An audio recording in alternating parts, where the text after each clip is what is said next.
Hi, welcome to the lecture on Chapter 6. We talked about, I think last week was wireless PAN, personal networks. Now we're going to look at probably the one you guys use the most, a Wi-Fi wireless LAN. We use it on campus, you use it at home. It's probably more prevalent than anything else as far as what we use. Even when you think about how you use your phone, when you're accessing data, what do you hope to be able to connect to? You're hoping to connect to a Wi-Fi LAN so that you can minimize the charges that the phone company bills you for data. So this chapter goes into a lot of what it takes to set up a Wi-Fi LAN, what it's made of, and everything else. So I'm going to hope to talk about the components, modes of operation. Some of the, I want to probably skip by the first IEEE wireless LAN standards because they talk about 802.11b in a lot of detail. B is so outdated. I mean, most of us are well into 802.11n or beyond.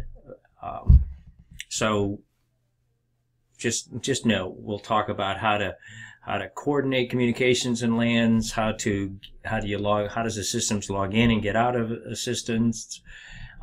We'll talk about some of the power management features and discuss some of the frame controls, formats and stuff. So again, probably more technical detail about your wireless LAN than you know. Right now you just want to plug it in and say, okay, what's the SSID? You know, what's the identifier for this LAN? How do I get in? And what's its password? Once you get that, how it works, you don't care. Well, you will in this class. So what are the basic components of a wireless LAN? Well, the minimum requirement is when you need a mobile device, I need an internet service provider, an ISP. You need a wireless network interface card and an access point. So those are the things you basically need. Now, in your phone and stuff, you've got your mobile device and a network interface already built into the device. But at home, you may have something separate. So just know that these are the basic 4 parts to the wireless. Now, the network interface card allows me to connect to my network, which is what you know. You got the wireless, and for your net 125 and 26 class, you know to plug in an Ethernet card into a network interface card. Well, your wireless needs the same thing. It just connects your computer to the airwaves. It uses an antenna versus a cable port.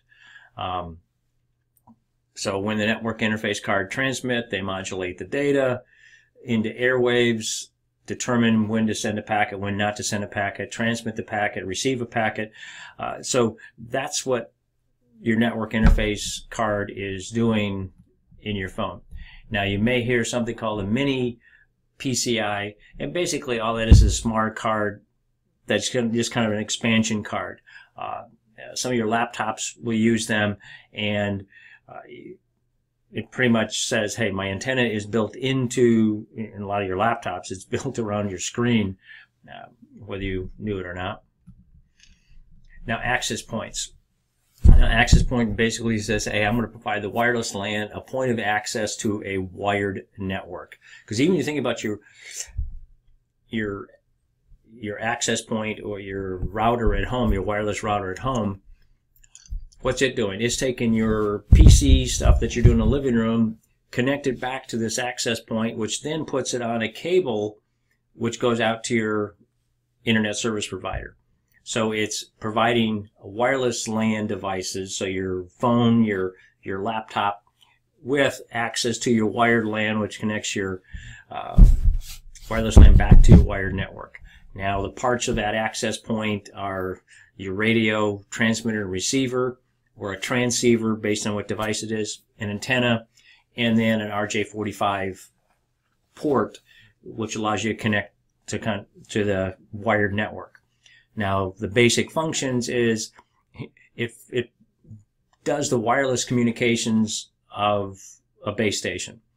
and or it could be a bridge between a wireless and a wired network. So it's got some different options here.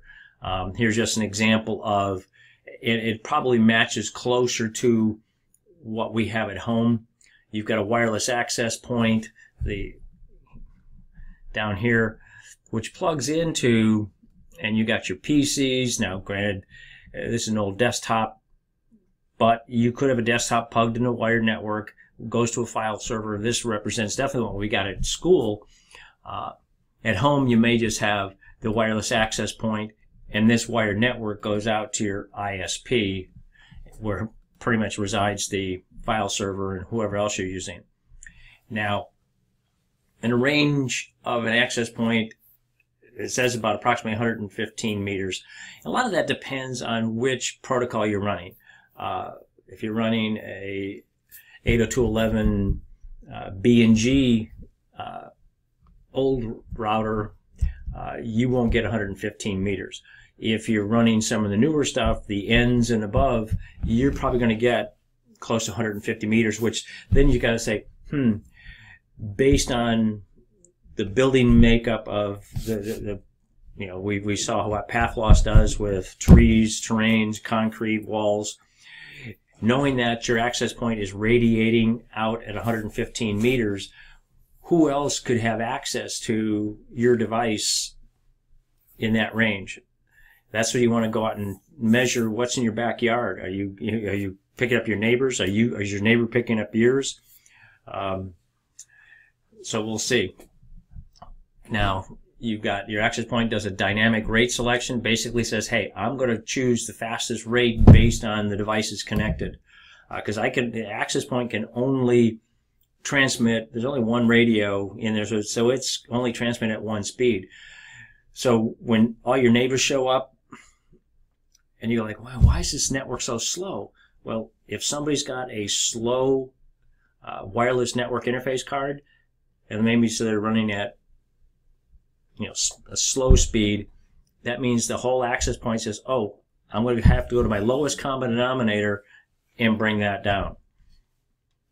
So then it slows the whole network down just because you got one person that's got a slow laptop. So just know that most access point have this dynamic rate selection. Now, most industry access points can support over 100 users. At home, you probably don't get 100 users.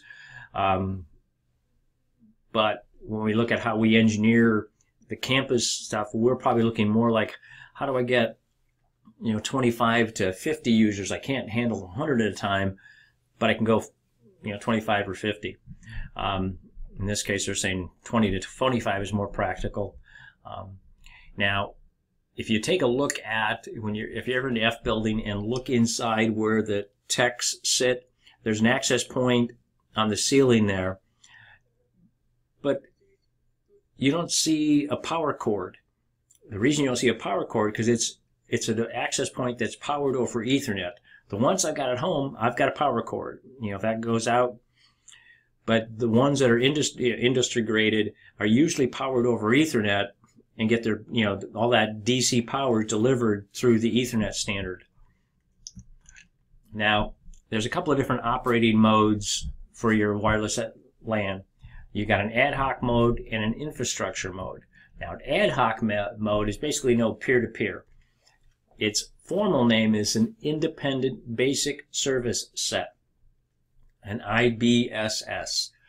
Now, that just means wireless clients communicate directly along with themselves without using, and this is a key, without using an access point. They're easy to set up, but they can only communicate with themselves. No wired network, so you can't really get anywhere with it. So it's not a very popular one. So it just gives you a rough idea. Hey, here's my ad hoc mode, IBSS. All the three laptops talking to each other, but what don't you see? None of them get to an outside internet. So They can communicate well to themselves, and maybe it's great for gaming between them, as long as one of these devices has all the device, information on the game that I need. And it's probably good for point-to-point communication, but not very practical. Now, the infrastructure mode is known as the basic service set, BSS. Now that consists of wireless clients and an access point.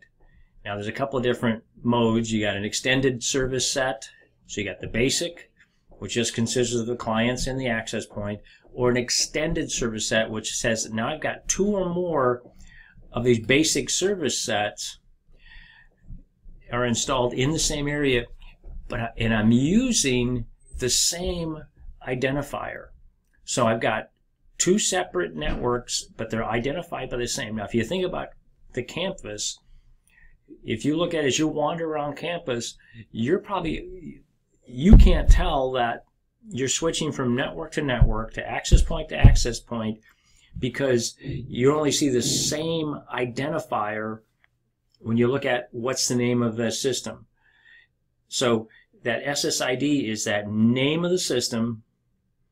Now, if I bring up your service, when you check in campus, double check what you set up on, and as you walk around campus, see if that name changes. More than likely it won't, but that means I've got an extended service set because I've got 2 or more basic service sets, which means I got clients and I got an access point. So the campus has got close to almost 50 access points scattered throughout campus. So it's got 2 or more of these with the same name, and kind of let you transmit, go walk all the way through campus and not lose anything. Now, the MAC address for each access point is called a basic service set identifier. Basically, it's used to identify which access point they're connected to. The same as the MAC address is used connecting between different devices. Guess what? Same thing applies here. Using the MAC address to identify a different physical device. Now, when more than one access point exists on the same SSID, your wireless device has to choose which of the 2 access points it wants to associate to or log in with. And it's all based on what? Based on who's got the strongest signal strength. So, and as you go from F building to A building, you're going to switch to different access points, and it's going to make that choice based on who's got the strongest signal strength as you get closer. So your device is monitoring the different access points that can provide signals, and it's going to pick and choose which one that has the most power, and then it's going to hand off from one access point to another. The same thing happens on your wireless car, on your phone, your wireless phone, as you're driving down the highway. You're going from tower to tower, and each tower is handing off your call as you're going down the road. Gives you a rough idea of this mode. You've got different access points, multiple of them, and at this stage here, your laptop, your wireless access, your wireless device is choosing who's got the strongest power. Who's got the strongest one? I'm going to switch to that one. Now, there definitely can be issues. The same thing the larger networks is. What do I have? I got to worry about performance. I got to worry about security. How do I play that game? I can create. How did you do it in Net 125 and 126? You created a subnet to improve performance and to put some security. So basically, it says I'm going to create subnets of extended service sets so that I can manage things a little bit now in a way that, how are they divided? Almost set up using a dedicated VLAN, and at all access points have to be on the same network, same segment, same subnet, allowing users to roam freely. So Now, this is the one I'm probably going to skip right by, but it does have some key points. But one of the first standards was 802.11. That was your standard. And basically all they did was implement how am I going to boost specific transmission, both at the physical and the MAC layers.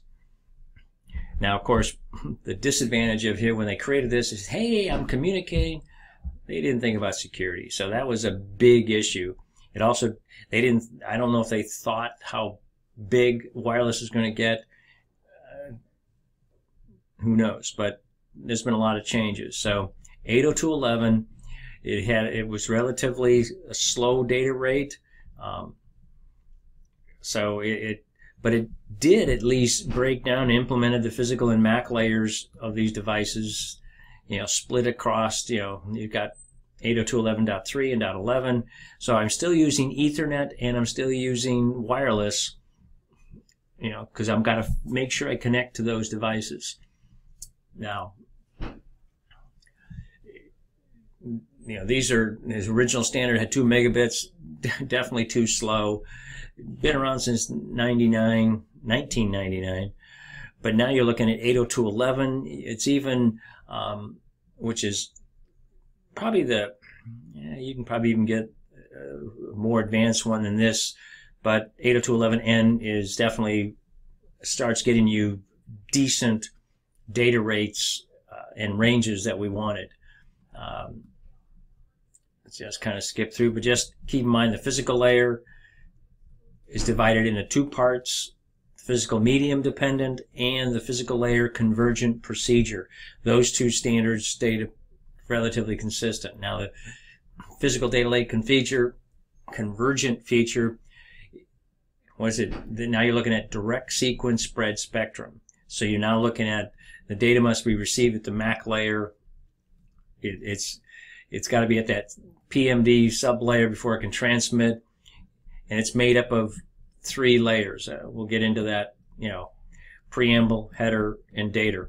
And this looks similar to an Ethernet thing. You got the synchronization, the start delimiter, but now I got to worry about, what's my data rate? How fast am I programming? Because now remember what your access point does. It says based on the data rate, I'm increasing or speeding up based on how much speed. So now some of the dependent standards, what am I doing? I'm doing binary 0s and 1. It uses the ISM band. It had 14 frequencies available, and it incremented very small increments, but it definitely had some limitations, just the different channels and stuff. Kind of skip past a lot of this. Now, how do I communicate, coordinate communications between shared devices? So now I've got all devices on the same network, sharing the same media. What happened if you had a wired network, 2 computers trying to talk at the same time? Collision. Well, there was a couple of different ways to handle collision, right? You've got multiple access carrier, detection, distribution. I'm trying to say one way to prevent collision is devices listen before sending. All the devices check if I can have access. Can I have access to my carrier? Is there a carrier there? Is there somebody presenting? But in wireless, wired LAN, you can see your devices. They're connected, and you can say, okay, is that media free to be able to transmit? In a wireless, can you see your access point at any time? The answer is no. I can't tell. So I've got to listen to see, is there anything out there? And what that listening piece is called distributed coordination function, DCF. Now, so I'm going to listen to see if there's anything out there. Once I hear nothing, I get permission to get access to it, then I'll send. Now, after transmitting, I'm going to wait to see if I got an acknowledgement back. If I don't hear it, I'm going to assume a collision has occurred. Now, this is just, wired network, this is what we see, and we can kind of take care of that. But there was, we had collision detection, but in wireless, since I can't see anything, I've got to go collision avoidance. And in this case, it makes all devices kind of back off, wait before retransmitting. And the key here is random. Because if I says, oh, I got 3 devices trying to get on the wireless network, and there's a potentially a collision, so everybody back off 3 milliseconds, and then retransmit. Well, guess what? I'll have the same collision. So what they do is kind of say, hey, I'm going to give each one of them a different amount of time before they retransmit. That amount of time is measured in time slots. And then to reduce collisions, they got to make sure, hey, I got to have an explicit acknowledgement. So I've got to reply that, yes, I've received and transmitted it. So it gives you a rough idea. And here's what you're seeing, the different time zone. One's doing 20, 40, 80, 60 milliseconds. So when that first collision occurs, everybody backs up that random amount of time and goes on. Now, additional mechanisms to reduce collision is request to send and clear to send. And basically what that means is the transmitting device says, hey, I've sent out a request to send. So I've got some information I want to send. And the access point says, hey, it tells everybody else that it needs to reserve some time for a certain amount of time slots. And then once it says, yep, I've got it, it says it's clear to go. Clear to send says, hey, it tells all the devices, medium has been reserved, and now the transmitting device can send. So I'm requesting the access point to give me some time to send, and then once it gets it, it says, yep, it's clear to send. So it just kind of gives you a rough idea graphically what it looks like. So it kind of says, hey, the access point can only deal with so much at one time.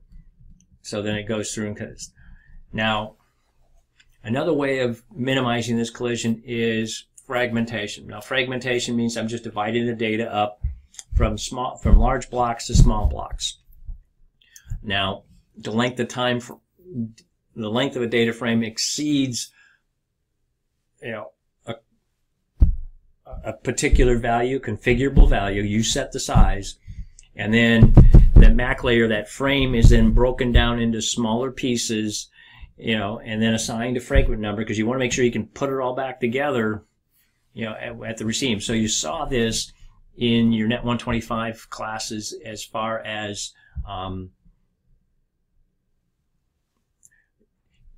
when you look at the transport layer, it segmented the application data into small parts, assigned a segment number, and then it passed it on to the IP layer and stuff. But it also reassembles. Well, your access point is doing that same thing at this point. Another point of saying, hey, I want to access this, I want to poll. I'm just going to ask you if you have information. Are you have anything to send? So that way the access point's in total control and says, do you have something to send? Yes, no, yes, no, yes, no. Go into each device, and then if you got a yes, boom. Now I'll handle it. Now, this polling is, point of coordination function, PCF. The access point is that point of contact. It's definitely handled more for time-sensitive transmissions, but it's definitely not used in a whole lot of commercial grade. But you do see it a lot in industry. So, rough idea. Now the question is okay, now I have to associate, I have to get on an access layer. So that process to get on a wireless LAN is known as association and reassociation. And basically association says I begin by scanning the media, and I got a couple of different ways I can scan. I can passively scan, and just as I'm listening to all the channels, and I'm listening for a beacon. I'm listening for a frame that comes out that tells me all the information that I need to be able to log in. And that beacon frame includes the SSID, the BSSID, And once I receive that, then I'll have enough information to join that access point. The second point is active scanning, where the client sends a probe frame to each channel. And then a probe response comes back. So it's actually specifically asking. It's just not waiting to get information from the access point. It's actually going out there and testing to say, who's out there, who's available to me. Then it'll request, a frame, what capabilities you have, what are the supported data rates, and then associate that response frame. So I made a request. The access point gives me a response, which then says a status code, a client ID, and now once I've got those, I'm been associated with that access point and go on. Now, reassociation pretty much means what happens if I drop the connection. We've all dropped calls, but it basically says, the client says, hey, I've lost you. I'm going to reassociate with you. So I send a reassociate request frame, and the AP sends, yep, here's a response, and then we go through. But then the new access point says, hey, I got to disassociate. I got to break the call of the other one. And you see a lot of this in handoffs. So you're working, you're moving the same way. You got to disassociate, reassociate with the second access point. Now, a lot of your access points have power management, and your phone has power management to conserve battery life. It used to be that we didn't have any power management control, so once you started turning your phone on, you just drain the battery big time because it's always active. So now what your access point, your phone actually does is it actually goes to sleep to conserve power if you're not transmitting. So it just allows me to shut off the radio to save energy. Power management,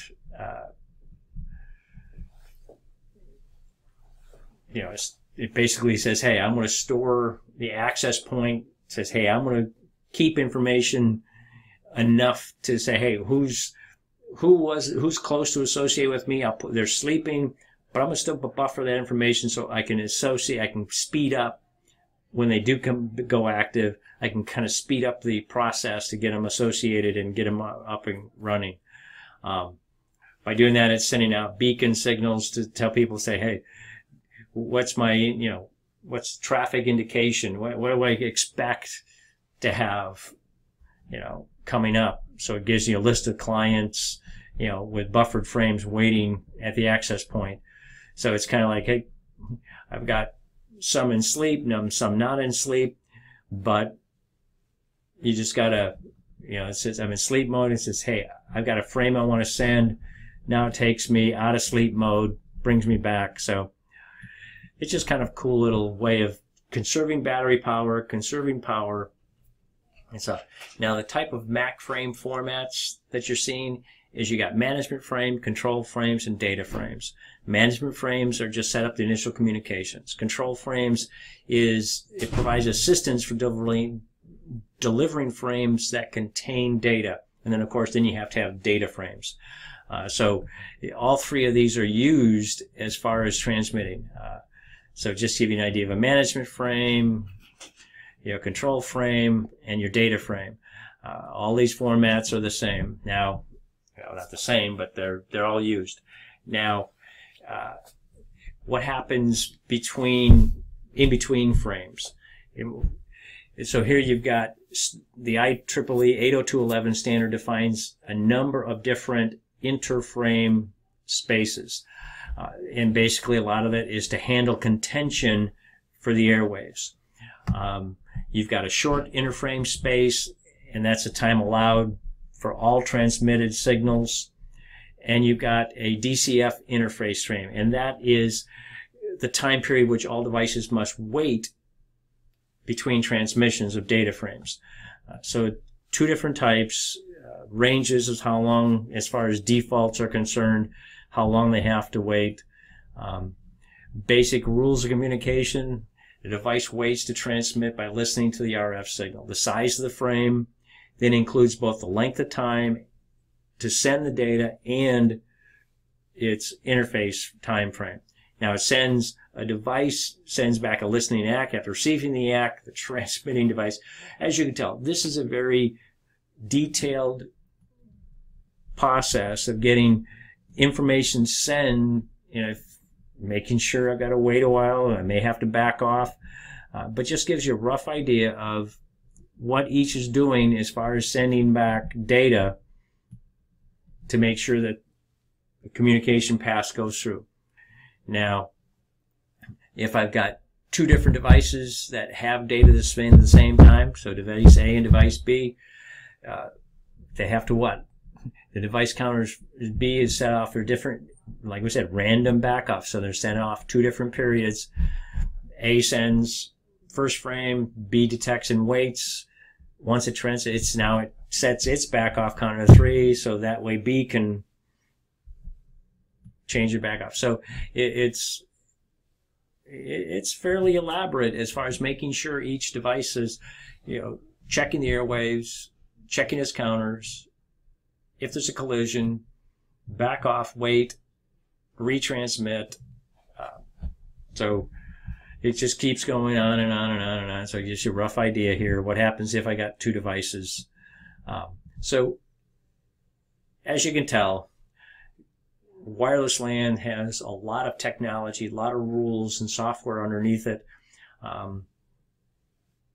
So it hopefully just gives you a little bit of appreciation that when you go out to Best Buy, buy the new access point, plug it in, or you get your new phone and plug it in and say, wow, I got better coverage than I had before. I didn't have this range of coverage, or I used to couldn't get signal in my bedroom and now I do. A lot of it's based on all of this technology went in. So hopefully this has helped you a little bit in understanding your access point and how you communicate with it. And with any luck, you'll be able to do this yourself at home. Have a nice day. Bye-bye.